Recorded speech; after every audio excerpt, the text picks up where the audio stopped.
Dizem que as cicatrizes da alma doem mais que as do corpo. Eu, Isolda Pimentel, carrego ambas. A cicatriz no meu pulso esquerdo veio de um acidente na fábrica têxtil que construí do zero. A cicatriz na alma? Essa veio do meu próprio filho. Quando olho para essa mansão vazia agora, com seus 68 anos de história gravados nas paredes, sinto o peso das memórias. Aqui criei Fabiano sozinha depois que meu marido partiu. Aqui o ensinei seus primeiros passos. Sequei suas lágrimas quando caía. Vibrei com suas pequenas conquistas. Engraçado como a vida dá voltas. Esse mesmo chão que testemunhou tanto amor seria palco da minha maior decepção. Tudo começou numa quinta-feira comum. Eu estava na biblioteca organizando alguns documentos quando ouvi Fabiano falando ao telefone no corredor. Vamos jantar no Vista Panorâmica hoje. Levaremos sua mãe também. Quero impressioná-la. Uma pausa. Risada. Não se preocupe com os gastos. Vou pegar o cartão da mamãe. Ela nem vai notar. Senti um frio na barriga. Continuei ouvindo, paralisada. Estou cansado de esperar. Precisamos acelerar esse processo. O Dr. Matheus já tem os papéis de interdição prontos. Só precisamos de mais alguns episódios de confusão mental dela para convencer o juiz. Meu mundo desabou. Interdição? Papéis prontos? Meu próprio filho planejando me declarar incapaz? As lágrimas escorreram silenciosas enquanto ele continuava. A velhota tem milhões, Patrícia. Com o controle da empresa e das contas, podemos finalmente viver como merecemos. Naquele momento, algo dentro de mim mudou. A dor deu lugar a uma clareza que não sentia há anos. Lembrei da menina pobre que saiu do interior de Minas, que costurou dia e noite até formar sua primeira coleção, que enfrentou banqueiros céticos e fornecedores desconfiados. Aquela menina não se renderia agora. Enxuguei as lágrimas e me recompus. Quando Fabiano entrou na biblioteca, sorri como se nada tivesse acontecido. Mãe, vou sair para jantar com Patrícia e minha sogra hoje. Posso usar seu cartão Platinum? O meu está no limite. Mantive a voz calma, enquanto por dentro meu coração batia acelerado. Claro, filho. Está na minha bolsa. Ele me deu um beijo na testa. Um beijo de Judas. E saiu feliz. Assim que a porta fechou, peguei meu celular e liguei para o gerente do banco. Nelson, preciso de um favor urgente. Expliquei rapidamente a situação. Em 10 minutos, todas as senhas dos meus cartões estavam alteradas. Em 30 minutos, transferências de segurança foram ativadas em minhas contas principais. Depois, liguei para 2 números. Primeiro, para meu irmão Olavo. Segundo, para Miguel, meu ex-funcionário mais leal, hoje meu motorista e confidente. Olhei para o porta-retratos na escrivaninha, eu e Fabiano em sua formatura. Ele sorria, orgulhoso no paletó azul marinho que eu mesma tinha escolhido. Como chegamos a esse ponto, filho? Murmurei para a fotografia. Naquela tarde, enquanto esperava o telefonema que sabia que viria, revisitei mentalmente os sinais que ignorei. Os comentários preocupados sobre minha memória quando eu esquecia detalhes insignificantes. As visitas frequentes de médicos amigos que casualmente perguntavam sobre minha rotina. As sugestões insistentes para simplificar minha vida, transferindo a gestão da empresa e das propriedades. Eu não tinha percebido que estava sendo lentamente cercada, preparada para um golpe cruel.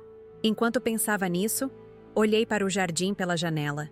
As rosas que plantei continuavam florescendo, resistentes mesmo no outono. Como elas, eu também resistiria. O telefone tocou exatamente às 21h47. No identificador, o nome de Fabiano. Respirei fundo e atendi. Mãe? Estou com um problema sério aqui. Sua voz tremia. Fingi não entender. Filho, que problema? Está tudo bem? O cartão foi recusado. Estamos no meio do jantar com a Regina aqui, já pedimos o champanhe mais caro e agora não consigo pagar. Ele soava genuinamente desesperado. Nossa, que estranho. Pausei, saboreando cada segundo. Será que esqueci de pagar a fatura? Você sabe como ando esquecida ultimamente. Adicionei uma nota de confusão à minha voz. Mãe, pelo amor de Deus, estou passando vergonha aqui. Calma, filho, deixa eu pensar. Ah, lembrei. Recebi uma ligação do banco hoje, algo sobre segurança. Acho que mudaram as senhas, mas não se preocupe, vou resolver isso. Como assim? Preciso pagar a conta agora. Entendo, filho. Olha, vou até aí. Qual era mesmo o nome do restaurante? Vista Panorâmica, mãe? Você sabe, já viemos aqui antes. A irritação em sua voz era palpável. Ah, sim, claro. Me dê uma hora. Vou me arrumar e pedir para Miguel me levar. Antes que ele pudesse protestar, desliguei. Caminhei até meu closet e escolhi cuidadosamente um vestido vermelho de seda, meu conjunto de rubis que havia pertencido à minha mãe, um batom no mesmo tom. Se seria guerra, eu iria devidamente armada, com elegância e dignidade. Liguei para Miguel. Esteja pronto em 20 minutos. Depois para Olavo. Encontre-me no Vista Panorâmica em 1 hora. Traga os documentos que preparamos. Por fim, para o delegado Joaquim Pacheco. Lembra daquele assunto que conversamos? É hoje. Enquanto me arrumava diante do espelho, vi não apenas uma senhora de 68 anos, mas a empresária que superou preconceitos numa época em que mulheres não comandavam empresas. A mulher que enterrou um marido aos 35 anos e seguiu adiante. A mãe que sacrificou noites de sono por um filho que agora conspirava contra ela. Eles não sabem com quem estão mexendo, murmurei para meu reflexo enquanto ajustava o colar de rubis. Miguel já me esperava na porta quando desci as escadas da mansão. Seu olhar preocupado me seguiu enquanto entrava no carro. Dona Isolda, tem certeza que quer fazer isso hoje? A senhora parece abalada. Segurei suas mãos enrugadas entre as minhas. Miguel estava comigo há 4 décadas, desde que era apenas um rapaz no setor de corte da fábrica. Miguel, algumas batalhas não podem ser adiadas. Esta é uma delas. Enquanto o carro deslizava pelas ruas iluminadas de São Paulo, ensaiei mentalmente o que diria. Não seria movida pela raiva, mas pela justiça. Não buscava vingança, mas correção. Aquele jantar marcaria não o fim, mas o começo de algo novo. O começo da minha libertação. O Vista Panorâmica brilhava no topo do edifício, como uma joia na coroa da cidade. Lá dentro, meu filho e sua esposa não imaginavam o que os aguardava. Para eles, eu era apenas uma idosa confusa, manipulável, um obstáculo entre eles e minha fortuna. Mal sabiam que cada passo deles tinha sido um passo em direção à própria ruína. Miguel estacionou em frente ao restaurante. Estarei aqui quando a senhora precisar, disse ele. Assenti e saí do carro. O maître me reconheceu imediatamente. Senhora Pimentel, que honra tê-la conosco esta noite. Obrigada, Antônio. Estou aqui para me juntar ao meu filho. Enquanto ele me guiava entre as mesas, avistei Fabiano. Seu rosto estava pálido, tenso. Ao meu lado, Patrícia sorria nervosamente. E Regina, minha querida consuegra, tentava manter a compostura enquanto bebia o que provavelmente era sua 3ª taça de champanhe. Nenhum deles imaginava que aquela noite mudaria tudo. Que o plano, cuidadosamente elaborado por eles durante meses, estava prestes a desmoronar. O primeiro ato da minha vingança estava apenas começando. Antônio me conduziu até a mesa onde meu filho estava sentado. Suas mãos tremiam levemente enquanto mexia no guardanapo de linho. Ao me ver, levantou-se rapidamente, forçando um sorriso. Mãe, que bom que chegou. Tivemos um pequeno problema com o cartão. Sorri serenamente, como se não soubesse de nada. Como se meu coração não estivesse partido em 1000 pedaços. Cumprimentei Patrícia com um beijo no rosto, sentindo seu perfume caro. Comprado, sem dúvida, com meu dinheiro. Regina, minha consuegra, ergueu sua taça em um brinde silencioso. Seus olhos calculistas me avaliando. Que situação constrangedora, comentei sentando-me. Vocês já pediram a sobremesa? Ainda não, dona Isolda, respondeu Regina, sua voz melosa escondendo veneno. Estávamos esperando resolver essa confusão primeiro. Acenei para um garçom. Traga-me um chá de jasmim, por favor. Então, virei-me para meu filho. Fabiano, sobre o cartão? Acho que preciso entender o que aconteceu. Foi assim que comecei a desenrolar o novelo de lã que havia se tornado minha vida nos últimos anos. Cada palavra que saía da minha boca era calculada, como os pontos de um bordado complexo. Deixei que Fabiano explicasse, observando suas mentiras se acumularem como peças de dominó prontas para cair. Enquanto ele falava, minha mente viajou para o passado. Lembrei-me do dia em que Fabiano trouxe Patrícia para casa pela primeira vez. Era uma tarde de domingo, 5 anos atrás. Ela entrou na mansão olhando para tudo, com olhos que tentavam disfarçar a cobiça. Naquele momento, não percebi, ou talvez não quisesse perceber. Estava tão feliz que meu filho finalmente parecia ter encontrado alguém. Ela é designer de joias, explicou Fabiano orgulhoso. Formada na Itália. Que maravilhoso, respondi, servindo café nas xícaras de porcelana que herdei da minha avó. E seus pais? Minha mãe é decoradora de interiores. Patrícia respondeu, seus olhos fixos nos quadros da parede. Aquele é um Portinari original? Foi o primeiro sinal. O primeiro fio solto que não percebi. Nos meses seguintes, Patrícia começou a aparecer mais, sempre comentando sobre algum item valioso da casa, sempre perguntando sobre a empresa, sobre investimentos. Quando anunciaram o noivado, ofereci a festa dos sonhos. Quando compraram a primeira casa, dei a entrada. Quando a empresa de design de joias de Patrícia enfrentou dificuldades, injetei capital. O casamento foi grandioso. Regina fez questão disso. 300 convidados, muitos dos quais eu nunca tinha visto antes, em uma celebração que custou o equivalente ao salário anual de 20 funcionários da minha fábrica. Na festa, ouvi sem querer Regina comentar com uma amiga. É claro que insisti no melhor. A sogra tem dinheiro para enterrar todos nós. Mesmo assim, relevei. Fabiano era meu único filho, minha única família depois que Augusto partiu. Se ele era feliz, eu também seria. Os anos passaram.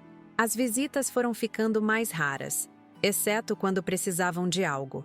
As ligações só aconteciam quando havia uma emergência financeira. Meu aniversário de 65 anos passou em branco. Esqueceram, disseram depois, enviando flores murchas 2 dias depois. Enquanto isso, os pedidos aumentavam. Um investimento aqui, um empréstimo ali, uma reforma na casa deles, uma viagem internacional. Mãe, você não vai usar mesmo esse dinheiro, Fabiano dizia. Para que guardar tanto? Não vai levar para o túmulo. E então começaram os comentários sobre minha memória. Mãe, você já me contou essa história 3 vezes hoje. Mãe, você esqueceu de novo onde colocou os óculos?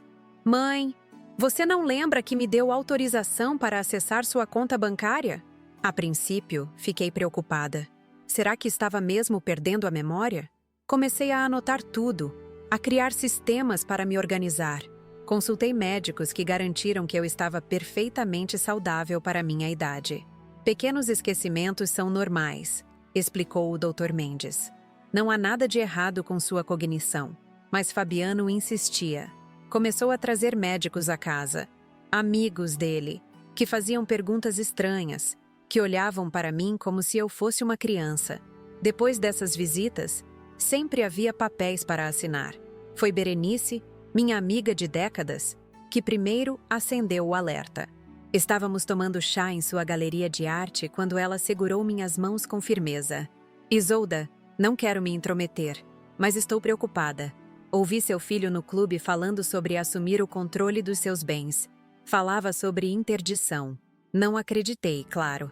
Meu Fabiano jamais faria isso. Mas Berenice insistiu. Tenha cuidado. Guarde cópias dos seus documentos em local seguro. Não assine nada sem ler. Comecei a prestar mais atenção. Notei como Patrícia fotografava documentos em meu escritório quando achava que eu não estava olhando. Percebi como Regina fazia questão de me servir drinks mais fortes durante os jantares familiares, especialmente quando havia papelada chata para resolver depois. Foi durante uma dessas noites que encontrei na pasta de Fabiano um laudo médico preliminar atestando minha incapacidade crescente para gerir negócios e patrimônio. Um laudo de um médico que eu nunca havia consultado. O choque quase me derrubou. Sentei-me na escada de serviço, o documento tremendo em minhas mãos, tentando respirar. Miguel me encontrou ali, encolhida como uma menina. Dona Isolda, o que aconteceu? Mostrei a ele o papel, incapaz de falar. Seu rosto endureceu. A senhora precisa se proteger, ele disse finalmente. Isso é grave. Nas semanas seguintes, com a ajuda de Miguel e de meu irmão Olavo, comecei a armar minha defesa. Instalamos discretamente câmeras em pontos estratégicos da casa. Contratamos um investigador particular para acompanhar Fabiano, Patrícia e Regina. Mudamos senhas, transferimos fundos, atualizamos meu testamento. E o mais difícil, comecei a encenar. Fingi pequenos esquecimentos, confusões momentâneas, para que eles baixassem a guarda. Vi o brilho de triunfo nos olhos deles crescendo a cada dia, acreditando que seu plano estava funcionando. Uma noite, deixei propositalmente a porta do meu quarto entreaberta. Patrícia entrou sorrateiramente pensando que eu dormia. Vasculhou minhas gavetas, encontrando exatamente o que eu queria que encontrasse. Um diário falso onde eu confessava minha confusão mental crescente. Na manhã seguinte, Fabiano sugeriu um check-up completo. O que ele não sabia era que o Dr. Castro, neurologista renomado que me avaliou, era amigo pessoal de Olavo. Depois de exames rigorosos, o médico emitiu um laudo oficial. Paciente apresenta cognição perfeitamente preservada para sua idade, sem qualquer sinal de demência ou incapacidade. Guardei esse documento como ouro, sabendo que seria minha salvação. Enquanto isso, as evidências se acumulavam. O investigador descobriu encontros secretos entre Fabiano e um advogado especialista em interdição judicial. Registrou conversas entre Patrícia e Regina, planejando o que fariam com meu dinheiro quando a velha estiver no asilo. Documentou saques inexplicáveis das contas conjuntas que, ingenuamente, eu havia aberto para emergências. A cada descoberta, minha dor aumentava, mas também minha determinação. Não era apenas por mim que lutava, percebi. Era por todas as pessoas idosas manipuladas por familiares gananciosos. Era por minha dignidade, por tudo que construí. Minha neta Luciana foi meu único consolo durante esse período sombrio.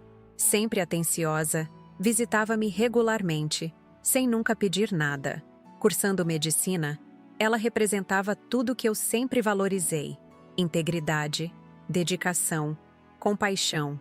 Tive que esconder dela meus planos para protegê-la do conflito que se avizinhava. E então veio aquela fatídica quinta-feira, quando ouvi a conversa de Fabiano no corredor. A gota d'água que transbordou o copo já cheio. Dona Isolda. A voz do garçom me trouxe de volta ao presente. Seu chá. Agradeci com um sorriso, observando a mesa. Fabiano consultava nervosamente o relógio. Patrícia digitava furiosamente no celular, provavelmente pedindo socorro financeiro a algum amigo. Regina bebia como se não houvesse amanhã. Então, mãe, Fabiano tentou novamente, sua voz falsamente calma. Sobre o cartão, conseguiu resolver? Tomei um gole de chá, saboreando o momento. Estou resolvendo, filho. Na verdade, estou resolvendo muitas coisas ultimamente. Nesse momento, vi Olavo entrar no restaurante. Alto, imponente em seu terno azul marinho, meu irmão sempre impunha respeito. Advogado de renome, tinha passado a vida defendendo causas justas. Agora, chegava para defender mais uma, a minha. Atrás dele, discretamente sentado em uma mesa no canto, o delegado Joaquim observava tudo, aparentemente concentrado em seu prato de risoto. Fabiano empalideceu ao ver meu irmão se aproximar. Tio Olavo? O que ele faz aqui? Convidei-o. Respondi simplesmente. Achei que precisaríamos de um advogado para resolver essa situação. Regina ajeitou-se na cadeira, subitamente sóbria. Que situação, querida Isolda? É apenas um problema com o cartão. Não precisamos de advogado para isso. Olavo chegou à mesa, cumprimentando a todos com fria formalidade. Sentou-se ao meu lado, colocando sua pasta de couro sobre a mesa. Na verdade, eu disse, minha voz calma, mas firme, precisamos de um advogado para discutir várias questões. Como, por exemplo, por que meu filho e sua esposa têm se reunido com especialistas em interdição judicial? Ou por que há laudos médicos falsos atestando minha incapacidade? Ou ainda, por que vocês têm planejado me internar em um asilo contra minha vontade? O silêncio que caiu sobre a mesa foi ensurdecedor. Fabiano abriu e fechou a boca várias vezes, como um peixe fora d'água. Patrícia paralisou, seu celular esquecido na mão. Regina foi a primeira a recuperar a compostura. Isolda, querida, que absurdo! Estamos apenas preocupados com sua saúde. Você tem estado tão confusa ultimamente? É mesmo? Olavo interveio, abrindo sua pasta. Então, como explica esse laudo neurológico recente? atestando que minha irmã está em perfeitas condições mentais. Colocou o documento sobre a mesa. Depois, um segundo papel. Ou essas transcrições de conversas entre vocês três, discutindo como dividiriam o patrimônio dela após a interdição. Um terceiro documento. Ou esses extratos bancários mostrando transferências não autorizadas das contas conjuntas para contas pessoais no exterior. A cada papel, o rosto de Fabiano ficava mais pálido. Patrícia começou a chorar silenciosamente. Regina olhava para todos os lados, como procurando uma saída. Isso é ridículo, Fabiano finalmente conseguiu dizer, sua voz trêmula. Mamãe, não sei quem colocou essas ideias na sua cabeça, mas estamos do seu lado. Sempre estivemos. Olhei nos olhos do meu filho, aqueles mesmos olhos que um dia brilharam de amor infantil. Agora estavam nublados pela ganância, pelo medo de ser descoberto. Não, Fabiano, vocês estão do lado do meu dinheiro, não do meu. Minha voz não demonstrava raiva, apenas uma profunda tristeza. Patrícia começou a soluçar mais alto, atraindo olhares das mesas vizinhas. Por favor, vamos conversar em casa, implorou Fabiano. Isso é um assunto familiar, não precisamos de espetáculo. Concordo, respondi. Mas infelizmente vocês transformaram nossos laços familiares em um jogo de interesses. E jogos têm regras, consequências. Foi então que retirei da bolsa um envelope lacrado. Dentro, o documento mais doloroso que já precisei assinar. Esta é uma notificação formal. Vocês têm 30 dias para desocupar a mansão dos jardins. Fabiano arregalou os olhos. Do que você está falando? Aquela é nossa casa. Não, filho. Aquela é minha casa, onde permiti que vocês morassem por generosidade. A escritura está em meu nome, como bem sabe. E agora preciso do imóvel. Regina interveio, tentando apaziguar. Isolda, vamos ser razoáveis. Onde Fabiano e Patrícia vão morar com tão pouco tempo? Olavo respondeu por mim. Talvez no apartamento em Miami que compraram secretamente com o dinheiro desviado? Ou na casa de campo em Campos do Jordão, registrada em nome da empresa fantasma que criaram? O silêncio voltou, mais pesado ainda. O investigador havia feito um trabalho exemplar. Nesse momento, o maitre se aproximou, constrangido. Perdão, senhores, mas precisamos fechar a conta. O restaurante está prestes a encerrar o expediente. Fabiano olhou para mim, súplica em seus olhos. Ajeitei meu colar de rubis e me levantei. A conta está no nome do meu filho. Tenho certeza que ele dará um jeito de pagar. Afinal, é um homem tão criativo com finanças. Enquanto me afastava, ouvi Patrícia murmurar algo sobre vingança desproporcional. Parei e me virei. Vingança? Não, querida. Justiça. E quanto à proporção, considere isso apenas o começo. Saí do restaurante de cabeça erguida. Olavo ao meu lado. Miguel já nos esperava com o carro. Ao entrar no veículo, permiti finalmente que as lágrimas viessem. Não de fraqueza, mas de limpeza. Como chuva lavando uma estrada empoeirada. Você foi corajosa, disse Olavo, apertando minha mão. Não, respondi, olhando pela janela as luzes de São Paulo. Apenas justa. E ainda temos muito a fazer. Naquela noite, enquanto o carro serpenteava pelas ruas da cidade, senti um peso saindo dos meus ombros. A batalha estava apenas começando, mas eu havia dado o primeiro passo. Não mais seria a vítima na história que tentaram escrever para mim. A partir daquele momento, eu retomava a caneta. E o próximo capítulo prometia ser ainda mais surpreendente. Aquela noite no carro com Olavo e Miguel foi silenciosa. As lágrimas que derramei eram necessárias, parte do processo de cura que apenas começava. Quando chegamos à mansão, as luzes estavam apagadas. Uma metáfora perfeita para o que minha vida familiar havia se tornado. Quer que eu entre com a senhora? Perguntou Miguel preocupado. Não, meu amigo. Essa batalha preciso enfrentar sozinha agora. Entrei na casa vazia, os saltos ecoando no mármore do hall. Os retratos de família nas paredes pareciam me observar com olhos acusadores. Por um breve momento, questionei-me se estava indo longe demais. Seria possível que eu estivesse exagerando? Que tudo não passasse de um terrível mal-entendido? Abri a porta do escritório de Fabiano, que ele mantinha na mansão para cuidar dos negócios da família. A gaveta superior da escrivaninha estava trancada, mas eu tinha uma chave mestra. Ali, encontrei a confirmação final que meu coração ainda relutava em aceitar. Um dossiê completo sobre mim, com relatórios psicológicos falsificados, recibos de consultas médicas que nunca frequentei e uma pasta intitulada Procedimento de Interdição, Documentação Preliminar. Fechei a gaveta, respirei fundo e tomei minha decisão. A partir daquele momento, não haveria mais espaço para dúvidas ou piedade mal direcionada. A mulher que construiu um império têxtil do zero assumiria o controle novamente. Na manhã seguinte, acordei antes do sol. Vesti-me com um terninho azul marinho, meu uniforme de guerra nos tempos em que enfrentava banqueiros céticos e concorrentes machistas. Tomei um café forte e liguei para Berenice. Preciso do seu apartamento por algumas semanas, expliquei. O que vou fazer a seguir não pode acontecer sob este teto.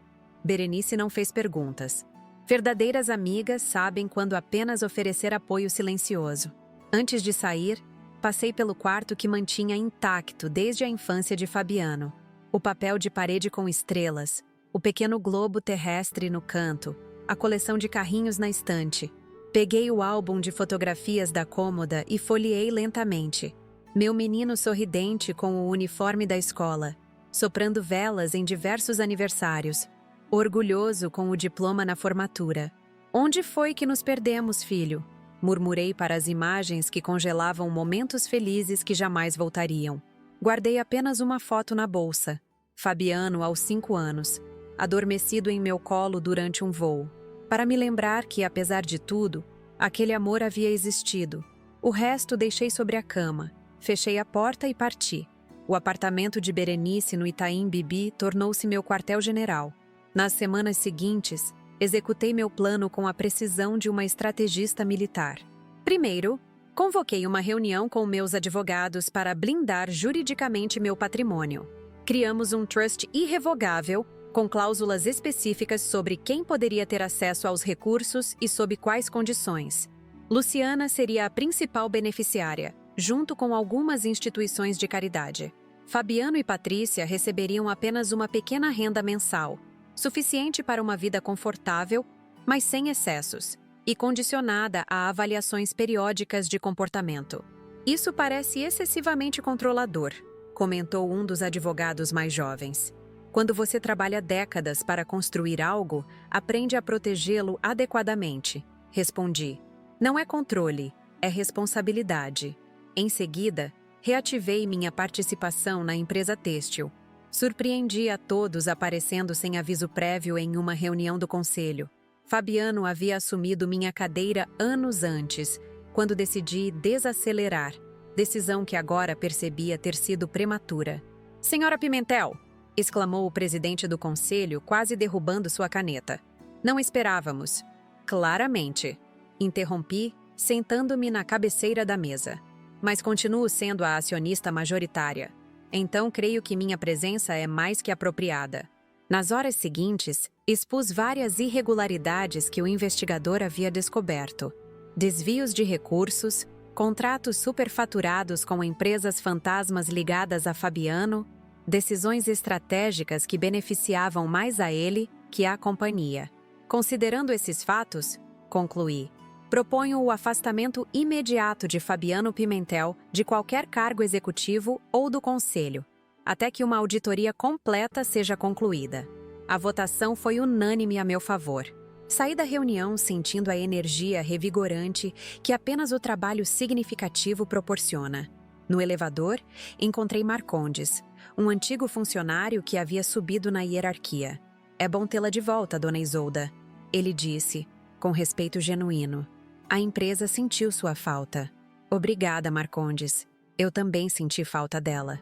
A terceira fase do meu plano foi a mais difícil: confrontar Regina. Se Patrícia havia sido a tentação, Regina era a serpente original. Durante anos, observei como ela manipulava não apenas a filha, mas também meu filho. Seu objetivo sempre fora claro: acesso ao meu patrimônio através do casamento. Marquei um chá no Fazano, território neutro, público o suficiente para evitar cenas, exclusivo, O suficiente para garantir discrição. Regina chegou atrasada, como sempre, exalando um perfume forte demais e usando joias excessivas. Isolda, querida, que surpresa agradável receber seu convite. Seu sorriso não alcançava os olhos. Depois daquela situação no restaurante, achei que não quisesse mais me ver. A vida é cheia de surpresas, não é mesmo, Regina? Respondi, indicando a cadeira à minha frente. Como está sua galeria de decoração? Ainda prospera? Seu sorriso vacilou levemente. A galeria era apenas fachada. Descobri que operava no vermelho há anos, sustentada por empréstimos que Fabiano fazia com meu dinheiro. Os tempos andam difíceis para o mercado de arte. Esquivou-se. Mas não me convidou para falar de negócios. Convidou? Pelo contrário. É exatamente disso que quero falar. Servi o chá calmamente, saboreando cada segundo de tensão. Encontrei algumas transações interessantes. Transferências da conta conjunta que mantenho com Fabiano para sua galeria. Valores substanciais, sem qualquer compra de arte que os justifique. Regina empalideceu sob a maquiagem pesada. Deve haver algum engano. Talvez Fabiano tenha comprado algo para presentear Patrícia? 7 transferências em 3 meses, totalizando mais de 300 mil reais? Sorri, colocando os extratos bancários sobre a mesa.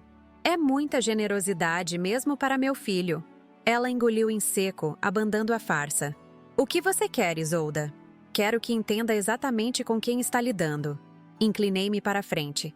Sei do seu envolvimento em tudo. As reuniões com advogados especialistas em interdição, as consultas com médicos dispostos a falsificar laudos, até mesmo aquela viagem a Curitiba para verificar opções de residências assistidas para mim. Isso é absurdo. Eu jamais... Tenho provas de tudo, Regina. Gravações, documentos, testemunhas, o suficiente para um processo criminal por tentativa de estelionato, falsificação de documentos médicos e abuso contra pessoa idosa. Tomei um gole de chá.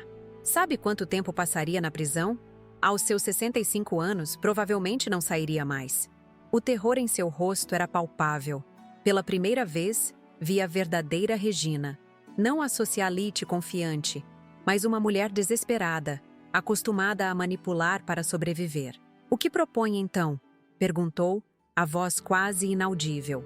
Você tem uma escolha simples.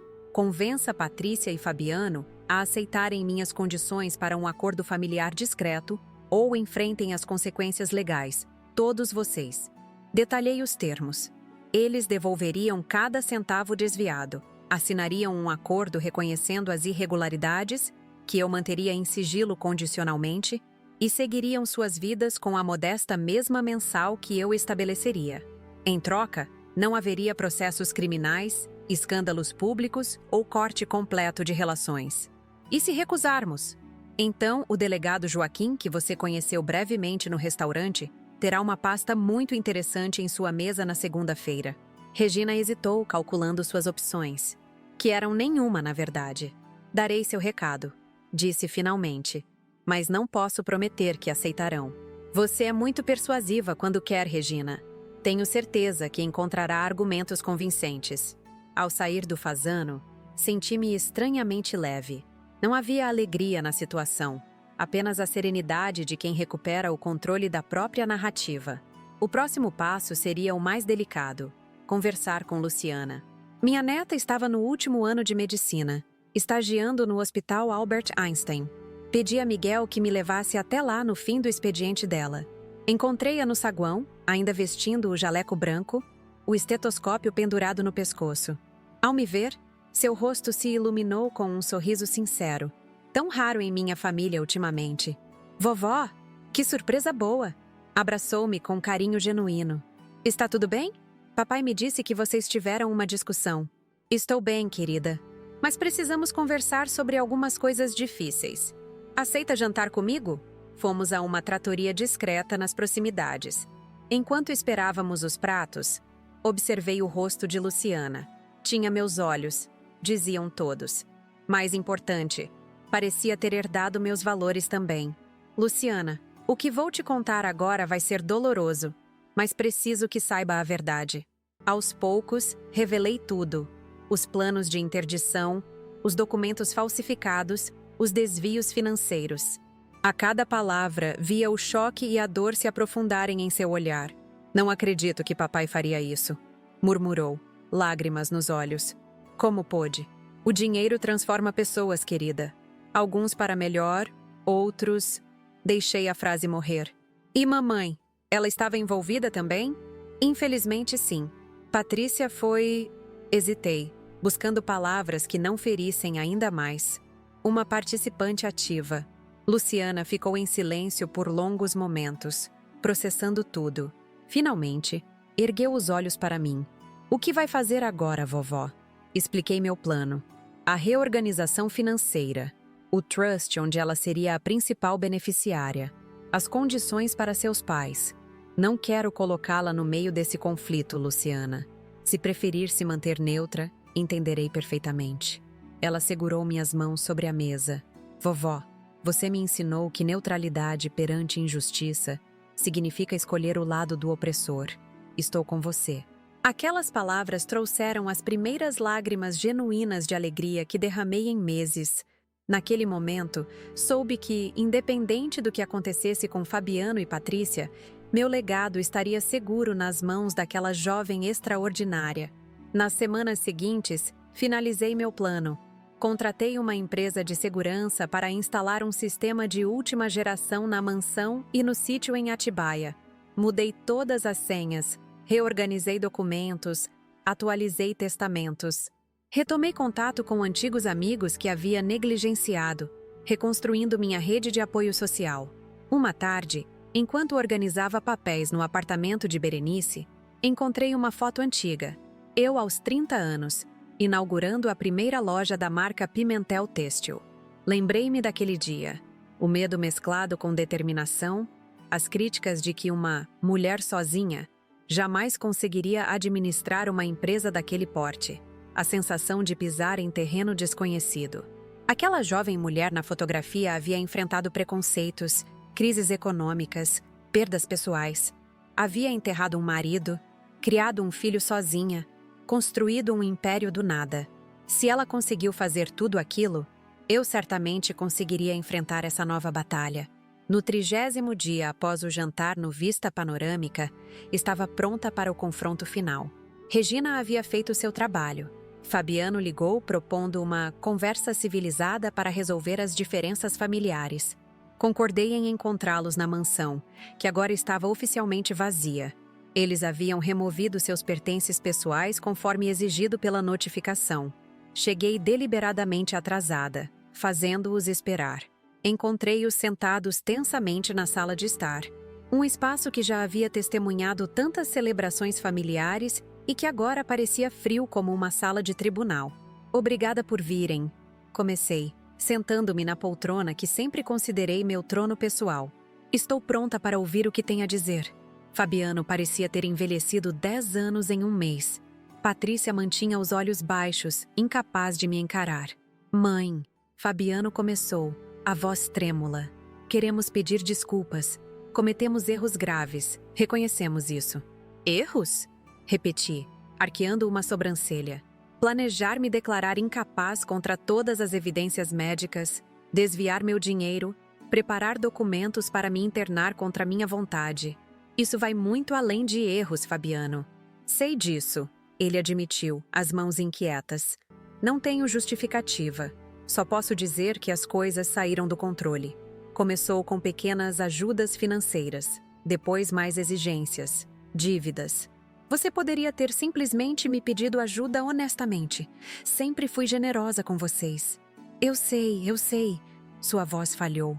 Tive medo, vergonha. Não queria que soubesse dos meus fracassos nos investimentos, das dívidas que contraí. Uma coisa levou a outra e pensou que seria mais fácil me declarar incapaz e tomar tudo. Completei friamente. Patrícia finalmente ergueu o rosto, marcado por lágrimas. Dona Isolda, sei que nada justifica o que fizemos, mas aceitamos todos os seus termos. Devolveremos cada centavo, assinaremos os documentos, seguiremos as condições. Olhei para aqueles 2 jovens quebrados à minha frente. Patrícia, que um dia sonhei que seria uma filha para mim. Fabiano, o menino que embalei em noites de febre e pesadelos. Agora estavam ali, não por arrependimento verdadeiro, mas por medo das consequências. Vocês entendem que nada será como antes, disse finalmente. A confiança, uma vez quebrada dessa forma, não se recupera completamente. Entendemos, respondeu Fabiano, mas estamos dispostos a tentar reconstruir, se nos der essa chance. Levantei-me e caminhei até a janela, observando o jardim onde Fabiano brincava quando criança. O balanço ainda estava lá, imóvel na brisa suave da tarde. Vocês terão sua chance, decidi finalmente. Não por merecerem, mas porque vingança não constrói nada. Justiça, sim. Expliquei detalhadamente as condições do acordo. A mesada modesta, o monitoramento financeiro, a exclusão de posições executivas na empresa, a obrigação de terapia familiar, o distanciamento de Regina das decisões. Vocês têm escolha, concluí. Aceitar esses termos ou enfrentar processos criminais e civis com todas as consequências públicas e legais que isso implica. O silêncio que seguiu foi pesado. Finalmente, Fabiano assentiu. Aceitamos seus termos. E tentaremos, com o tempo, reconquistar sua confiança, mesmo sabendo como será difícil. Assinamos os documentos que Olavo havia preparado. Quando terminamos, Patrícia tentou me abraçar, mas recuei sutilmente. Tempo, disse simplesmente. Precisamos de tempo. Depois que saíram, fiquei sozinha na mansão silenciosa. Tantas memórias naquelas paredes, algumas que agora doíam ao recordar. Peguei meu celular e liguei para Miguel. Por favor, venha me buscar. Vamos para o sítio em Atibaia. Preciso de paz agora. Enquanto esperava, subi até o antigo quarto de Fabiano. Recolhi o álbum de fotografias que havia deixado sobre a cama um mês antes. Ao folheá-lo novamente, percebi que minha história com meu filho não estava encerrada, apenas entrando em um novo capítulo, doloroso, mas necessário. No fundo do álbum, encontrei um desenho amarelado, um boneco palito representando Fabiano, outro menor representando Luciana, ainda bebê, e uma figura maior com cabelos encaracolados. Eu. Embaixo, em letra infantil trêmula, estava escrito: Minha família para sempre. Fechei o álbum e o coloquei na mala. O futuro seria diferente do que imaginei, mas eu seguiria em frente, como sempre fiz. A jornada até aqui havia sido longa e tortuosa, mas as próximas etapas seriam em meus termos. A vingança pode ser doce, dizem, mas a verdadeira vitória está em reconstruir a vida nas próprias condições, sem permitir que a amargura consuma o coração. E nisso, eu estava apenas começando. O sítio em Atibaia tornou-se meu refúgio nos meses seguintes. Ali, entre as árvores frutíferas que plantei décadas atrás e o som constante da água correndo no riacho, encontrei a paz que tanto necessitava. Deixava a janela aberta para que o aroma dos jasmins entrasse livremente, misturando-se ao cheiro dos livros antigos que finalmente tive tempo para ler. Luciana me visitava aos finais de semana, trazendo histórias do hospital e uma energia jovem que iluminava a casa. Nossos cafés da manhã na varanda, observando beija-flores disputarem o bebedouro, tornaram-se um ritual sagrado. Vovó, a senhora parece mais jovem, comentou ela numa dessas manhãs. Seus olhos têm um brilho diferente. É a liberdade, minha querida. Não há melhor rejuvenescedor que a sensação de comandar o próprio destino. A vida seguia seu novo curso. Retomei parcialmente minhas funções na empresa, mais como mentora estratégica que executiva operacional. 3 dias por semana, Miguel me levava a São Paulo para reuniões e almoços com clientes antigos que celebravam meu retorno. Nos demais, dedicava-me a projetos pessoais adiados por décadas, aulas de pintura, um curso de literatura russa, visitas a museus que sempre quis conhecer. De Fabiano e Patrícia, apenas comunicações formais através dos advogados. Eles cumpriam estritamente os termos do acordo, compareciam às sessões de terapia familiar, embora eu ainda não me sentisse pronta para participar, e mantinham distância respeitosa. Soube por Luciana que estavam vendendo a casa de campo em Campos do Jordão e reduzindo drasticamente o padrão de vida para adequar-se à nova realidade financeira. Regina havia voltado para Belo Horizonte, afastada do epicentro da turbulência que ajudou a criar. Foi numa quarta-feira chuvosa, enquanto arrumava o sótão do sítio, que recebi o telefonema que mudaria tudo novamente. O número desconhecido no visor do celular quase me fez ignorar a chamada. Por algum motivo inexplicável, atendi. Senhora Pimentel? A voz masculina soava profissional, ligeiramente tensa. Aqui é o Dr. Campos, da emergência do Hospital Albert Einstein. Estou ligando a respeito de sua neta, Luciana. Meu coração falhou uma batida. O que houve com ela? Minha voz saiu estrangulada. Houve um acidente de carro. Ela está estável, mas precisará de cirurgia. A senhora poderia vir ao hospital o quanto antes? O mundo girou ao meu redor. Estou a caminho. Consegui responder antes de desligar. Desci as escadas tropeçando, chamando por Miguel, que podava as roseiras no jardim. Em minutos estávamos na estrada, a chuva castigando o para-brisa. Meus pensamentos um turbilhão desorganizado de medo e orações silenciosas. Vai ficar tudo bem, dona Isolda, repetia Miguel, conduzindo o carro com habilidade pela estrada escorregadia. Luciana é jovem e forte. Assenti mecanicamente, incapaz de articular palavras. Minha mente projetava cenários terríveis, alternando entre esperança e desespero. No hospital, fui recebida por uma equipe já alertada sobre minha chegada. Dr. Campos, um homem de meia-idade com olheiras profundas, conduziu-me a uma sala privativa. Senhora Pimentel, sua neta sofreu um capotamento na Marginal Pinheiros. Aparentemente, um caminhão fechou o carro dela durante uma ultrapassagem. Luciana está com traumatismo craniano moderado. 3 costelas fraturadas e uma ruptura no baço que precisaremos operar imediatamente. Ela vai sobreviver? A pergunta que eu temia fazer escapou dos meus lábios. O prognóstico é positivo, mas as próximas 48 horas serão críticas. Precisamos de sua autorização para a cirurgia, já que ela está inconsciente. Assinei os documentos com mão trêmula. Uma enfermeira gentil me conduziu até a UTI, onde pude ver Luciana por apenas 2 minutos antes que a levassem para o centro cirúrgico. Minha neta, sempre tão vibrante e cheia de vida, jazia imóvel entre aparelhos e tubos. Seu rosto, parcialmente oculto por equipamentos médicos, exibia hematomas que começavam a se formar. Aproximei-me e sussurrei em seu ouvido. Estou aqui, meu amor. Lute. A vovó precisa de você. As horas seguintes foram as mais longas da minha vida. Sentada na sala de espera estéril, observei famílias receberem notícias boas e devastadoras. O microcosmo da condição humana concentrado naquele espaço angustiante. Miguel permaneceu ao meu lado, silenciosamente oferecendo café e garantindo que eu comesse algo, mesmo contra minha vontade. Foi ele quem viu Fabiano primeiro. Dona Isolda. Miguel tocou meu braço suavemente. Seu filho está aqui. Ergui os olhos para ver Fabiano parado na entrada da sala de espera, o rosto pálido de preocupação. Nossos olhares se encontraram. O primeiro contato visual direto em meses. Por um instante, vi novamente o menino assustado que corria para meus braços durante tempestades. Ele se aproximou hesitante, como se temesse ser expulso. Vim assim que soube. Como ela está? Em cirurgia. Traumatismo craniano, costelas quebradas, ruptura no baço. Minha voz soava mecânica, desconectada. Fabiano sentou-se na cadeira em frente à minha, mantendo distância respeitosa.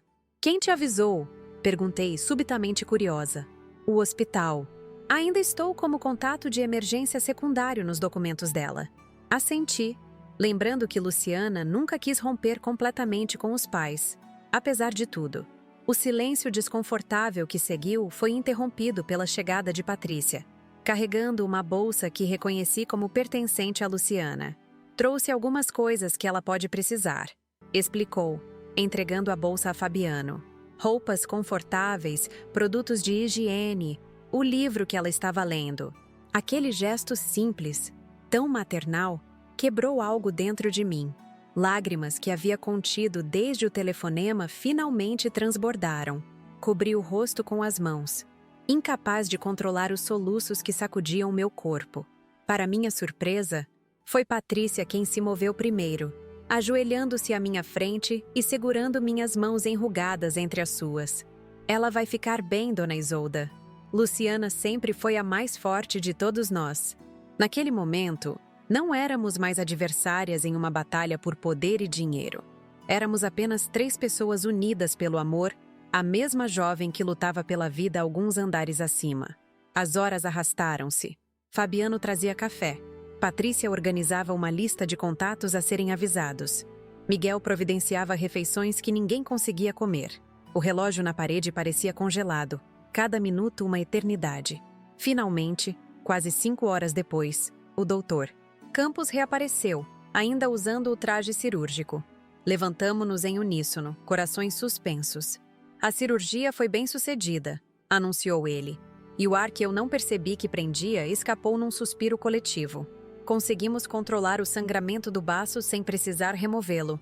Contudo, seu tom ficou mais sério. O traumatismo craniano ainda é nossa maior preocupação. Haverá sequelas? Impossível dizer agora. Precisamos esperar ela acordar para avaliar funções neurológicas. Podemos vê-la? Perguntou Fabiano, sua voz embargada. Em breve. Ela está na recuperação pós-anestésica. Assim que for transferida para o quarto da UTI, permitiremos visitas curtas, uma pessoa por vez. Nas 36 horas seguintes, estabelecemos uma rotina silenciosa de revezamento. Cada um tinha seu turno de 15 minutos ao lado de Luciana, que permanecia inconsciente, monitorada por equipamentos que apitavam em intervalos regulares. No corredor, aguardávamos notícias, unidos por um acordo tácito de trégua. Foi durante um desses turnos, sozinha com minha neta adormecida, que senti seus dedos moverem-se levemente sob minha mão.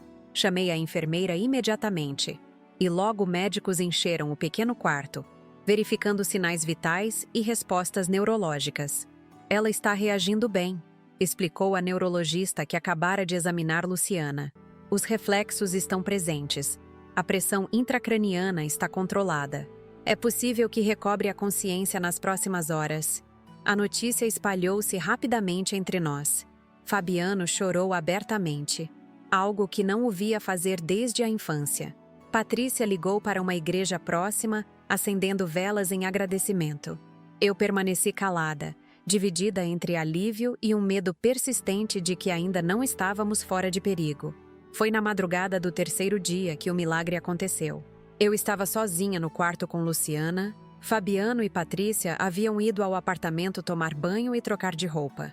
Segurava a mão dela enquanto lia em voz baixa um de seus livros favoritos, O Pequeno Príncipe, que encontrei na bolsa que Patrícia trouxera. O essencial é invisível aos olhos. Lia suavemente quando senti pressão em meus dedos. Ergui os olhos do livro para encontrar Luciana me observando, seus olhos semicerrados lutando contra a luz fraca do quarto.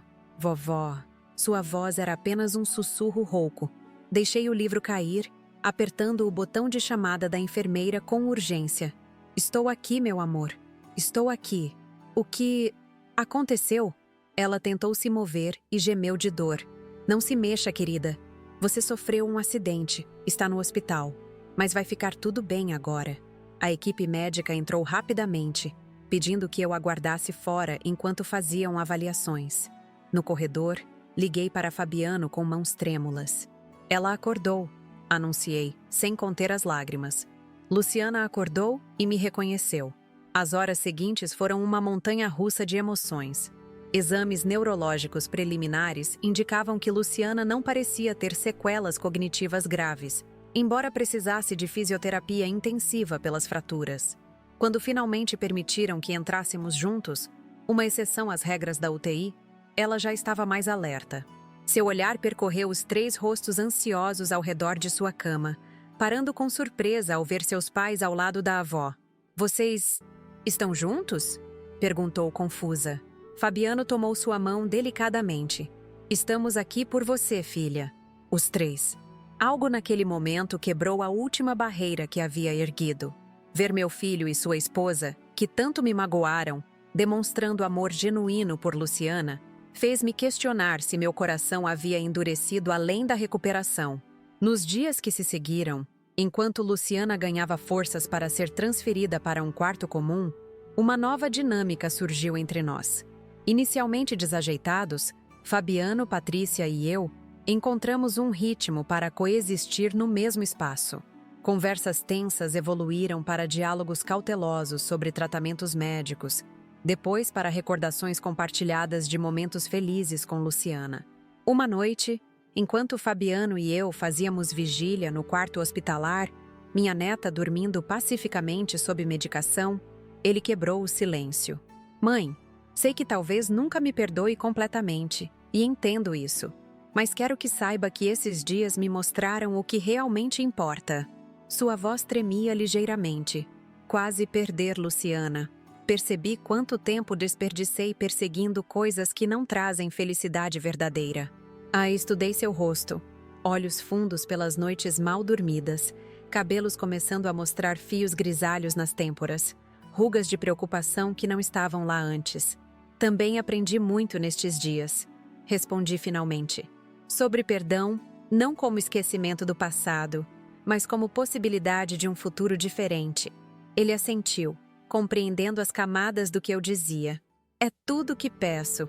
Uma chance de construir algo novo, nos seus termos, no seu tempo.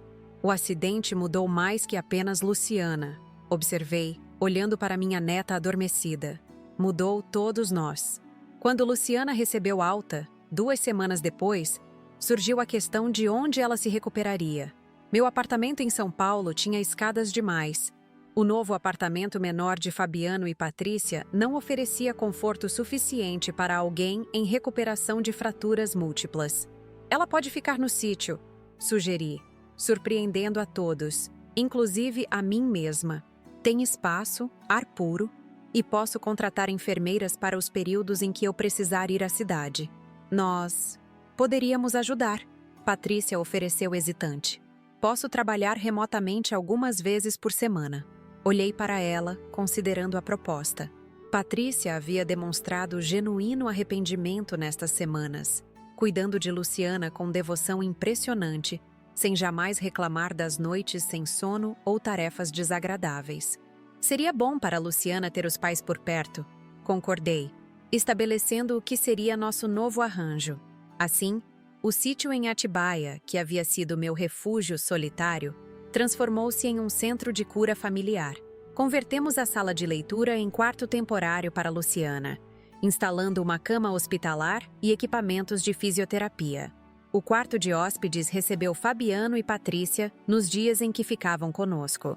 As primeiras semanas foram desconfortáveis. Todos pisando em ovos, medindo palavras, evitando temas sensíveis. Gradualmente, à medida que Luciana recuperava forças, também recuperávamos fragmentos da família que um dia fomos.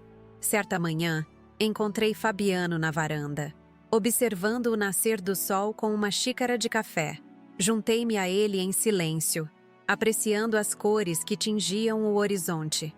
Lembra quando me trouxe aqui pela primeira vez? Perguntou ele, um sorriso nostálgico nos lábios. Eu devia ter uns 5 anos. Achei que tínhamos mudado para a floresta e chorei a noite toda. Ri suavemente com a memória. Você tinha certeza que lobos viriam te pegar. Dormiu na minha cama por 3 noites seguidas.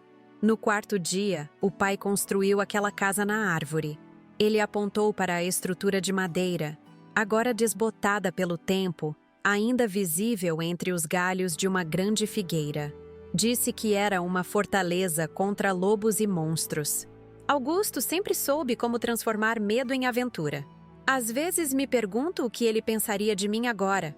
A voz de Fabiano carregava peso. Ele ficaria orgulhoso de ver você tentando consertar seus erros. Respondi honestamente. Seu pai acreditava em segundas chances. Como eu estou aprendendo a acreditar também. Aquele momento simples marcou uma virada em nossa relação fraturada. Não um retorno ao que éramos antes. Isso seria impossível. Mas o começo de algo novo, construído sobre os escombros do passado, mas com alicerces mais fortes de honestidade e limites claros. À medida que o verão chegava, trazendo dias mais longos e quentes, Luciana progredia em sua recuperação. Dos primeiros passos hesitantes apoiada em andador até pequenas caminhadas pelo jardim, cada conquista era celebrada por todos nós. Patrícia revelou talentos culinários que eu desconhecia, preparando refeições nutritivas e saborosas que ajudavam na recuperação. Fabiano sempre habilidoso com trabalhos manuais como o pai, construiu rampas e adaptações pela casa para facilitar a mobilidade de Luciana. Eu supervisionava o tratamento médico e garantia que nenhum detalhe fosse negligenciado. Uma tarde, quando Luciana conseguiu caminhar sozinha até o riacho pela primeira vez desde o acidente, reunimos-nos todos para um pequeno piquenique à beira d'água. Olhando para aquelas 3 pessoas, minha neta recuperando suas forças, meu filho e minha nora tentando reconstruir suas vidas, percebi que a vingança que planejei havia se transformado em algo completamente diferente. "No que está pensando, vovó?" perguntou Luciana, notando meu silêncio contemplativo. "Em como a vida tem caminhos inesperados", respondi. "Às vezes pensamos que sabemos exatamente para onde estamos indo, apenas para descobrir que o destino tinha outros planos." "Acha que o acidente foi destino?" Ela inclinou a cabeça, curiosa. "Não o acidente em si, mas o que ele nos permitiu construir a partir dele." Olhei para Fabiano e Patrícia, que nos observavam atentos. Às vezes precisamos perder quase tudo para redescobrir o que realmente importa. Naquela noite, deitada em minha cama ouvindo os sons noturnos do campo, refleti sobre a jornada extraordinária dos últimos meses. Da descoberta da traição ao plano de vingança, da execução calculada à reconciliação inesperada. Eu havia mudado. Não era mais a matriarca ferida e vingativa, nem voltaria a ser a mãe ingenuamente confiante. Era alguém novo, mais sábia, mais cautelosa, mas também mais aberta à possibilidade de cura. O cartão de crédito que Fabiano tentou usar naquele restaurante havia sido apenas o estopim, o momento em que decidi não ser mais vítima. O que começou como vingança transformou-se em uma jornada de autodescoberta e renovação. Enquanto o sono chegava lentamente, pensei nas palavras do Pequeno Príncipe que lia para Luciana. O essencial é invisível aos olhos. O essencial não estava no dinheiro que Fabiano tentou tomar, nem no poder que reconquistei. Estava nos laços que, embora severamente testados, provaram-se resilientes o suficiente para suportar a tempestade e emergir diferentes, mas intactos. A mudança da senha do cartão foi apenas o começo, não da vingança que planejei, mas da reconstrução que o destino havia traçado para todos nós. Setembro chegou com uma brisa mais fresca e a promessa de renovação. Luciana havia progredido impressionantemente em sua recuperação, agora caminhando sem auxílio e retomando gradualmente seus estudos de medicina através de videoaulas. Os médicos falavam em retorno parcial ao hospital em algumas semanas, inicialmente para atividades administrativas e teóricas. Com a melhora significativa de minha neta, percebi que nossa situação temporária precisava evoluir. Fabiano e Patrícia haviam estabelecido uma rotina alternando dias no sítio e em seu apartamento em São Paulo. Eu mesma dividia meu tempo entre a administração dos negócios e os cuidados com Luciana. Estávamos todos em um limbo, uma situação transitória que, curiosamente, havia se tornado confortável demais. Uma manhã, durante o café na varanda, agora um ritual diário quando todos estávamos presentes, decidi abordar o assunto. "Precisamos conversar sobre o futuro", anunciei, servindo mais café para Fabiano. "Luciana em breve retomará sua vida na capital, e todos nós precisamos definir novos rumos." Notei o olhar apreensivo trocado entre meu filho e sua esposa. Havíamos construído uma frágil paz nesses meses, mas o tema futuro ainda carregava o peso das feridas passadas. "O que está pensando, mãe?" Fabiano perguntou cautelosamente. Coloquei a xícara sobre a mesa e encarei cada um deles. "Penso que chegou a hora de fazermos escolhas conscientes, não movidas pela crise ou necessidade imediata." Expliquei então minha proposta. Revisaríamos os termos do acordo financeiro que havíamos estabelecido após o confronto inicial. Não para retornar ao cenário anterior de livre acesso ao meu patrimônio, mas para criar um sistema mais equilibrado, baseado em responsabilidade compartilhada. "Vocês demonstraram nesses meses difíceis que são capazes de mudança verdadeira", continuei. "Isso merece reconhecimento." "O que exatamente está sugerindo, Dona Isolda?" Patrícia questionou, um fio de esperança em sua voz. 3 propostas concretas. Primeiro, estabeleceremos um fundo para que vocês possam reiniciar profissionalmente, com projetos próprios que sejam sustentáveis. Segundo, Manteremos as sessões de terapia familiar, agora com minha participação efetiva. Terceiro, criaremos um conselho familiar para decisões importantes, onde Luciana também terá voz ativa. A surpresa nos rostos deles era visível. Após meses de cumprimento estrito de regras impostas como punição, eu oferecia uma abordagem colaborativa. Por quê? A pergunta direta de Fabiano me pegou desprevenida. Depois de tudo que fizemos, por que nos daria essa chance? Ponderei por alguns instantes antes de responder, olhando para além do jardim, onde as árvores mais antigas do sítio balançavam suavemente com a brisa matinal. Porque descobri que existe poder maior na reconstrução que na punição, respondi finalmente. E porque percebi que a vingança que planejei com tanto cuidado acabou me transformando mais que a vocês. Naquela tarde, deixei-os absorvendo minha proposta e pedi que Miguel me levasse à cidade. Havia um assunto pendente que precisava resolver pessoalmente. Regina. Minha consuegra havia mantido distância prudente durante todo o período de recuperação de Luciana, comunicando-se apenas por telefonemas breves com a filha. Sabia, por comentários ocasionais de Patrícia, que ela estava morando novamente em Belo Horizonte, tentando ressuscitar sua galeria de decoração com recursos próprios, depois que o fluxo financeiro proveniente de Fabiano cessou. Encontramo-nos em um café discreto próximo ao Parque Ibirapuera. Regina chegou pontualmente, algo raro em seu comportamento anterior, vestida com elegância contida, sem o excesso de joias e maquiagem que sempre caracterizou sua apresentação. Isolda, cumprimentou-me com um aceno formal, sentando-se à minha frente. Confesso que fiquei surpresa com seu convite. Agradeço sua presença. Respondi, mantendo o tom neutro. Como está Belo Horizonte? Diferente do que lembrava. Ou talvez seja eu quem esteja diferente. Ela mexeu o café lentamente, evitando meu olhar. Soube que Luciana está quase recuperada. Fico feliz. Sim, ela é forte. Herdou isso do avô. Um silêncio desconfortável pairou entre nós. Finalmente, Regina levantou os olhos, enfrentando-me diretamente pela primeira vez. Por que me chamou aqui, Isolda? Duvido que seja para discutir o clima mineiro ou a recuperação de Luciana, que você poderia ter mencionado por telefone. Apreciei sua franqueza. Sob todas as camadas de manipulação e cálculo, Regina sempre teve essa qualidade. Ir direto ao ponto quando encurralada. Estou revisando a situação com Fabiano e Patrícia. Expliquei calmamente, oferecendo-lhes um caminho para a redenção genuína, não apenas conformidade forçada. E isso, inevitavelmente, inclui você.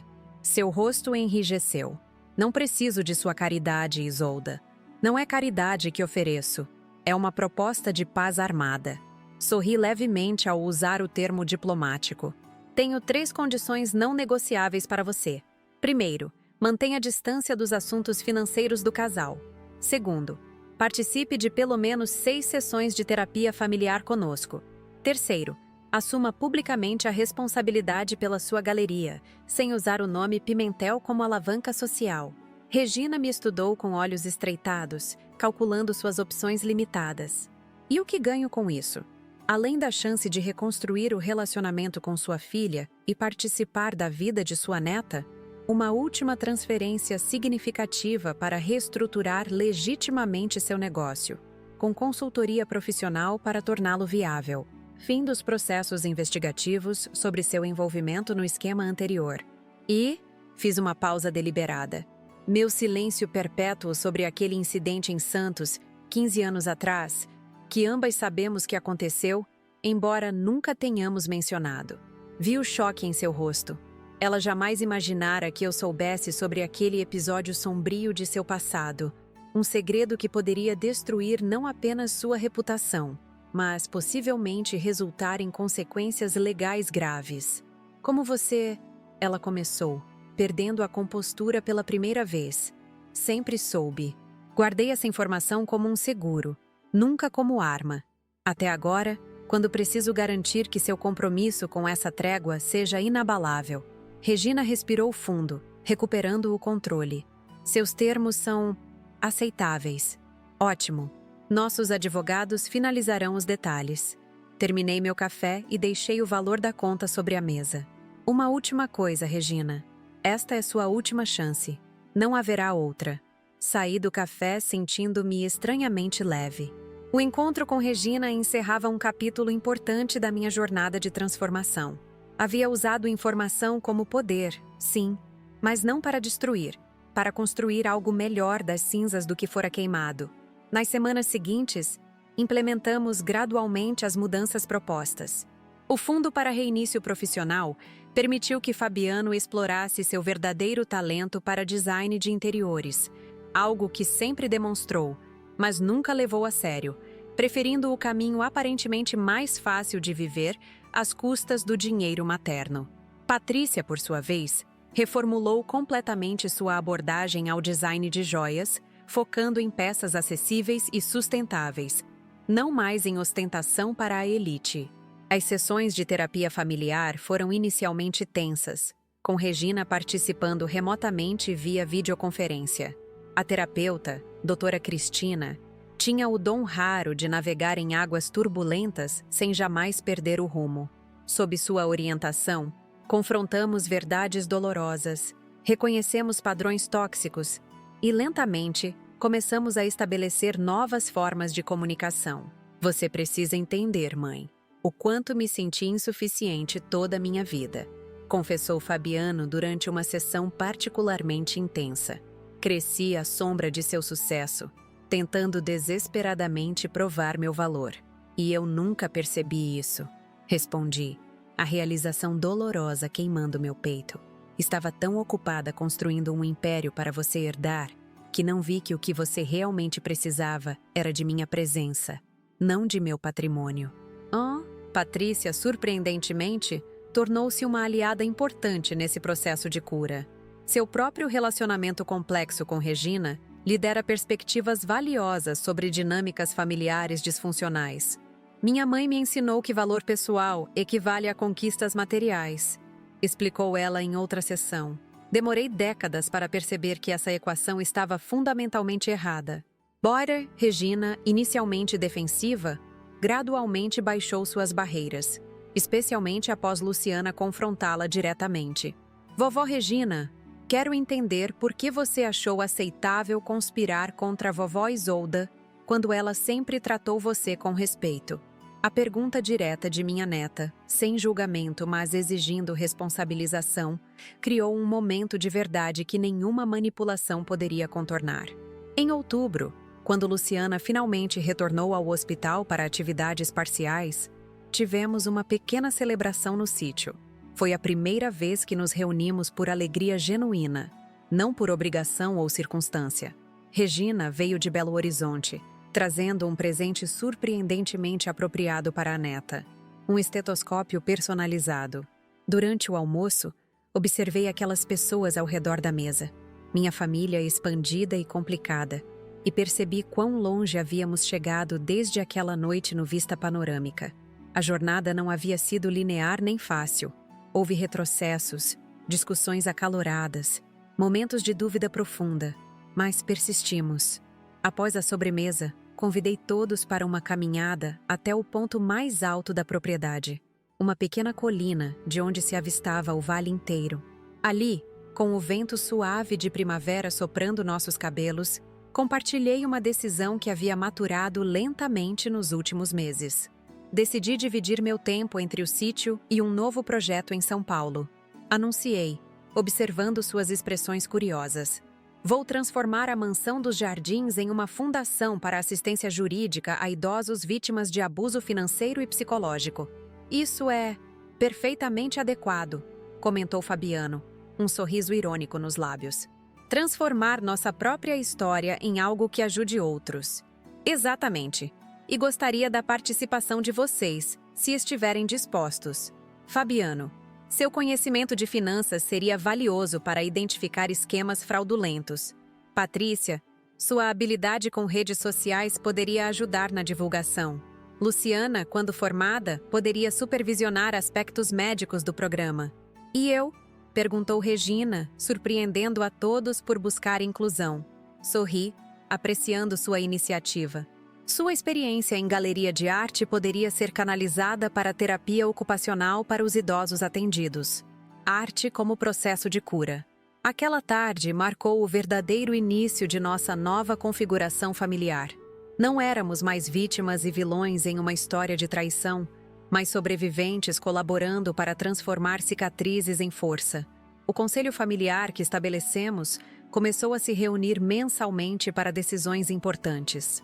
Cada membro tinha voz e voto, independentemente da contribuição financeira. Uma mudança fundamental na dinâmica que havia predominado antes. Criei também um sistema de mentorias cruzadas. Cada um oferecia conhecimento em sua área de expertise para os demais. Fabiano aprendeu sobre administração estratégica comigo. Ensinei decoração de interiores com ele. Luciana compartilhava conhecimentos médicos enquanto absorvia técnicas de gestão financeira.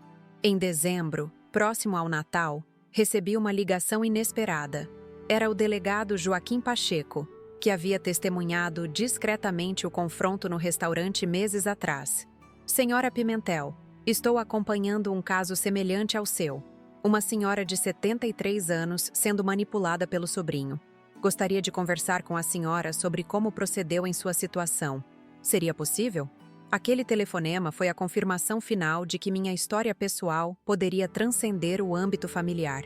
Convidei-o para um café na nova sede da fundação. Ainda em reforma, mas já funcional. Vejo isso como um problema epidêmico, explicou o delegado enquanto percorríamos as instalações. Idosos sendo explorados financeiramente por familiares, muitas vezes com técnicas sofisticadas de manipulação psicológica. Concordo plenamente. Por isso criamos esta estrutura, para combinar assistência jurídica, psicológica e social em um único local. E o mais impressionante, ele observou, é que a senhora transformou sua própria experiência traumática em algo construtivo, incluindo até mesmo as pessoas que lhe prejudicaram. Refleti sobre sua observação enquanto observava, pela janela, Fabiano supervisionando a instalação de móveis no salão principal. Meu filho havia descoberto um talento genuíno para design de interiores, criando ambientes acolhedores que faziam os idosos se sentirem simultaneamente protegidos e respeitados. Sabe, delegado, aprendi que a vingança é como fogo, consome tudo, inclusive quem o acende. A verdadeira vitória não está em punir os que nos feriram, mas em transformar a experiência em sabedoria que beneficie outros. Nas semanas que antecederam o Natal, vi nossa fundação tomar forma não apenas fisicamente, mas conceitualmente. Especialistas de diversas áreas, muitos atraídos pela natureza inovadora do projeto, ofereciam serviços voluntários. Advogados estabeleceram um sistema de plantão para casos emergenciais. Psicólogos desenvolveram protocolos específicos para idosos em situação de abuso. Assistentes sociais mapearam redes de apoio na comunidade. Em meio a essa atividade intensa, observei mudanças profundas em cada membro da família. Fabiano, antes inseguro e defensivo, agora demonstrava confiança genuína baseada em realizações próprias, não em status emprestado. Patrícia redescobriu sua paixão original pelo design, criando peças que contavam histórias significativas, não apenas exibiam valor monetário. Regina, surpreendentemente, tornou-se ativa no programa de arte-terapia, revelando uma paciência com idosos fragilizados que jamais imaginei que possuísse. E Luciana, minha querida neta, floresceu além de todas as expectativas. O acidente, em vez de atrasá-la profissionalmente, ampliou sua perspectiva médica. Ela agora se especializava em geriatria, combinando conhecimento técnico com a sabedoria adquirida ao testemunhar nossa complexa jornada familiar. Na noite anterior à inauguração oficial da fundação, reunimos-nos todos no sítio para um jantar especial. A casa estava decorada com simplicidade elegante, a mesa posta com a porcelana antiga que herdei de minha mãe. Miguel, sempre presente nos momentos importantes, ajudava a servir o jantar preparado conjuntamente por todos, cada um contribuindo com um prato especial. Quando ergui minha taça para um brinde, olhei cada rosto ao redor da mesa e senti uma emoção difícil de nomear. Algo além do perdão ou reconciliação, algo próximo da aceitação profunda de que nossas histórias, por mais tortuosas que sejam, compõem quem nos tornamos. A família que perdemos, a família que encontramos E a família que construímos. Brindei, as palavras emergindo espontaneamente. E a todas as segundas chances que a vida nos oferece, muitas vezes disfarçadas de desastres. Os copos tilintaram em uníssono, refletindo a luz suave das velas. Naquele momento, compreendi plenamente a transformação que havia ocorrido desde aquela noite fatídica, quando mudei a senha do cartão de crédito. O que começou como um ato de autopreservação, transformou-se numa jornada de redescobrimento, não apenas para mim, mas para todos nós. A vingança que planejei meticulosamente nunca chegou a se completar em sua forma original. Em seu lugar, nasceu algo infinitamente mais valioso. Uma segunda chance para uma família quebrada. E agora, uma oportunidade de estender essa mesma possibilidade a outros que enfrentavam lutas semelhantes. Enquanto saboreávamos a sobremesa, o pudim de leite, que era a especialidade de Augusto e que Fabiano aprendera a fazer exatamente igual, percebi que a verdadeira redenção nunca vem de punir os outros, mas de nos libertarmos dos grilhões de nossas próprias mágoas e medos. O cartão bloqueado, que iniciou tudo, havia se tornado apenas uma pequena nota de rodapé em uma história muito maior de transformação pessoal e coletiva.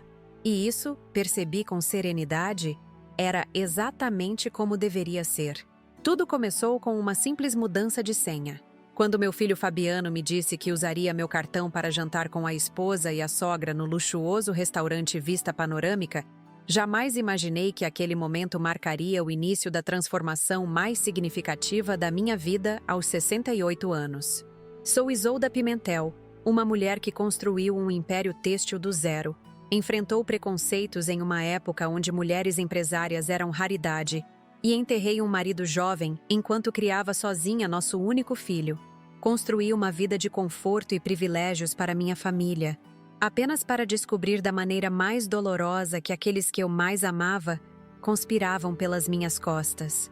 Quando ouvi acidentalmente meu filho planejando me declarar incapaz, falsificar laudos médicos e me internar contra minha vontade para tomar controle do meu patrimônio, algo quebrou dentro de mim. A dor da traição foi avassaladora, mas a empresária resiliente que sempre fui não permitiu que me tornasse vítima dessa situação. Decidi agir. Aquela noite no restaurante, quando mudei a senha do cartão, foi apenas o começo. O telefonema desesperado de Fabiano, minha chegada triunfal vestida de vermelho, a revelação de que eu sabia de tudo e tinha provas, esses momentos marcaram minha retomada de poder. Confrontei não apenas meu filho, mas também Patrícia, minha nora manipuladora, e Regina, a sogra calculista que orquestrava tudo nos bastidores. Nos meses seguintes, executei meticulosamente um plano de vingança que incluiu afastar Fabiano da empresa, exigir a devolução de todo o dinheiro desviado, forçar a saída deles da mansão e impor um acordo financeiro rígido que os deixava apenas com o suficiente para uma vida modesta. Não haveria mais luxos, viagens internacionais ou jantares caros pagos com meu dinheiro. A humilhação que planejei para eles era minha forma de justiça, mas o destino tinha outros planos. O acidente de carro que quase tirou a vida de minha neta Luciana transformou completamente nossa dinâmica familiar. De repente, nos vimos todos reunidos no hospital, nossos conflitos temporariamente suspensos pelo medo compartilhado de perder aquela jovem brilhante que cursava medicina. Durante aquelas noites angustiantes de vigília, redescobrimos nossa humanidade comum. A recuperação de Luciana em meu sítio em Atibaia catalisou uma transformação profunda. Fabiano e Patrícia, agora longe da influência tóxica de Regina, demonstraram um compromisso genuíno com mudança. O que começou como uma convivência forçada pelas circunstâncias evoluiu para um delicado processo de reconstrução de confiança. Através de terapia familiar, confrontamos verdades dolorosas e padrões destrutivos que haviam moldado nossas relações por décadas. Percebi, durante esse processo, que meu filho sempre viveu à sombra do meu sucesso, desesperadamente buscando provar seu valor. Entendi que Patrícia, criada por Regina com valores materialistas distorcidos, via relacionamentos como transações. E finalmente compreendi minha própria responsabilidade. Estive tão ocupada construindo um império para deixar como herança que negligenciei construir uma conexão emocional saudável com meu único filho. O momento decisivo foi quando decidi transformar nossa experiência traumática em algo maior que nós mesmos. Criei uma fundação dedicada a proteger idosos de abuso financeiro e psicológico, convidando cada membro da família a contribuir com seus talentos. Fabiano descobriu sua vocação verdadeira no design de interiores. Patrícia redirecionou seu talento para joias com propósito. Até mesmo Regina encontrou redenção parcial através do programa de arte-terapia. Minha vingança planejada nunca se completou em sua forma original. Em seu lugar, encontrei algo infinitamente mais valioso: uma família renovada, baseada não em obrigação ou interesse, mas em respeito mútuo e limites saudáveis. Descobri que o verdadeiro poder não está em punir aqueles que nos feriram, mas em transformar experiências dolorosas em sabedoria que beneficie outros. Hoje, aos 70 anos, divido meu tempo entre administrar a empresa têxtil, supervisionar a fundação e desfrutar momentos preciosos com minha família imperfeita, mas genuína. Luciana se formou em medicina e agora se especializa em geriatria, inspirada por nossa jornada. Fabiano e Patrícia construíram carreiras independentes e sustentáveis. Regina e eu mantemos uma relação cordial baseada em respeito mútuo, não mais em manipulação. Aquela senha de cartão que mudei em um momento de clareza foi o primeiro passo em uma jornada que jamais poderia prever. O que começou como autopreservação transformou-se em crescimento coletivo. A dor da traição converteu-se em oportunidade de cura, não apenas para mim, mas para inúmeros idosos que nossa fundação atende diariamente. Se você está assistindo este vídeo e enfrenta situação semelhante, seja como o idoso manipulado ou como familiar que precisa reconhecer comportamentos tóxicos, saiba que transformação é possível. Mesmo das cinzas da pior traição, pode nascer algo belo e significativo, se estivermos dispostos a fazer o trabalho interno necessário. Minha história no canal Vovó Lembrou é apenas uma entre milhares de histórias de idosos que recusaram ser vítimas e reassumiram o controle de suas vidas. Cada relato que compartilho exige coragem e vulnerabilidade, pois reviver momentos dolorosos nunca é fácil. Mas faço isso na esperança de que minha experiência possa iluminar o caminho de alguém em situação similar. Se esta história tocou seu coração de alguma forma, peço que se inscreva no canal Vovó Lembrou. Temos novos relatos todos os dias, histórias reais de pessoas que, como eu, enfrentaram desafios imensos na terceira idade e encontraram formas de superá-los. Cada inscrição nos motiva a continuar este trabalho importante de dar voz a uma geração frequentemente silenciada. Além de se inscrever, por favor, deixe seu like neste vídeo. Isso ajuda nosso canal a alcançar mais pessoas que precisam ouvir estas histórias. E, principalmente, comente o que achou desta experiência que compartilhei. O que você faria no meu lugar? Já vivenciou algo semelhante? Seus comentários criam uma comunidade de apoio para todos que enfrentam desafios parecidos. Preparar estas narrativas demanda muito tempo, pesquisa e energia emocional. Se puder, considere nos apoiar através do Valeu Demais, uma forma de doação que nos ajuda a cobrir os custos de produção e permite que continuemos trazendo conteúdo diário de qualidade. Sua contribuição, independentemente do valor, faz enorme diferença para mantermos este espaço seguro de compartilhamento de experiências. Agradeço a cada pessoa que dedicou seu tempo para ouvir minha história até o fim. Quando mudei aquela senha do cartão naquela noite, estava apenas tentando me proteger de um golpe financeiro. Nunca imaginei que estaria aqui hoje, compartilhando com milhares de pessoas como aquele pequeno ato de coragem desencadeou uma transformação completa em minha família e vida. Lembre-se, nunca é tarde demais para estabelecer limites saudáveis, exigir respeito e reconstruir relacionamentos em bases mais honestas. Como descobri aos 68 anos, às vezes precisamos perder quase tudo para redescobrir o que realmente importa. A vingança pode parecer tentadora quando somos traídos, Mas a verdadeira vitória está em crescer além da mágoa e transformar cicatrizes em força. Sou Isolda Pimentel, e esta foi minha história no Vovó Lembrou. Volto na próxima semana com um novo relato que certamente irá surpreender vocês. Até lá, cuidem-se e, principalmente, valorizem os relacionamentos verdadeiros em suas vidas. E não se esqueçam, inscrevam-se no canal, deixem seus likes e comentários, e se puderem, contribuam através do Valeu Demais. Cada gesto de apoio nos permite continuar compartilhando histórias que precisam ser ouvidas. Muito obrigada por me acompanharem até aqui. Nos vemos no próximo vídeo.